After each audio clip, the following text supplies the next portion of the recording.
গানটার নাম অপমিত। এই গানটা লিখেছে আমার প্রয়াত খালাতো ভাই, বড় ভাই জুবায়ের হোসেন ইমন।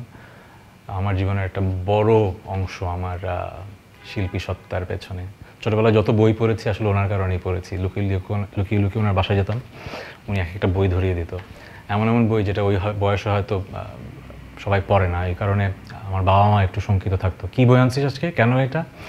সো আমার মনে আছে আমি যখন হয়তো ক্লাস 8-এ পড়ি, তখন জারাথুস্ট্রা দ্য লাফিং প্রফেট 2000 পৃষ্ঠায় একটা বই এনেছিলাম।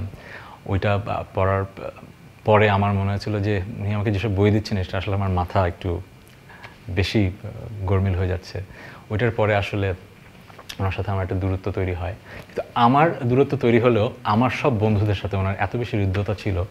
ব্ল্যাকের সবাই আসলে ওনার বাসাতেই যে আড্ডা দিত, আমার বেস্ট ফ্রেন্ড আসিফও ওনার বাসায় যেই আড্ডা দিতেন। আসলে ওনার বাসায় এত বেশি আমরা শিখতে পারতাম যে আমি একটা সময় হয়তো ওনার সাথে যোগাযোগ কমে গেল, আমার বন্ধুদের সাথে ওনার যোগাযোগ বেশি, এবং ওনার বাসাতে আসলে ব্ল্যাকের জন্ম। সো ব্ল্যাকের বেশিরভাগ গান উনি লেখেন, আর আমার লেখা তো গান ছিলই। সো এই গানটা ব্ল্যাকের জন্য উনি লিখেছিলেন, অপমিত। আমার খুব পছন্দের একটা গান।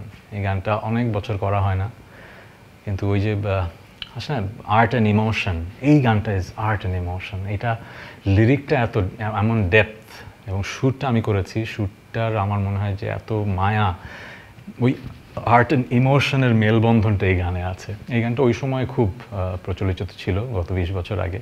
যারা ওই সময় আমাদের গান শুনতেন তারা গানটা জানেন। সো এই যুগের যারা ব্ল্যাকের গান ওভাবে শোনেননি তাদের জন্য এই গানটা আজকে আমি করলাম।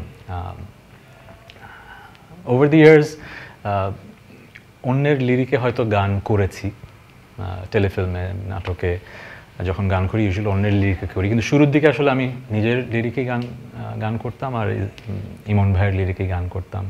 সো ওনার গানগুলো আসলে আমার নিজের কাছেরই লাগে, কিন্তু ওনার যে শব্দ চয়নগুলো এত সুন্দর,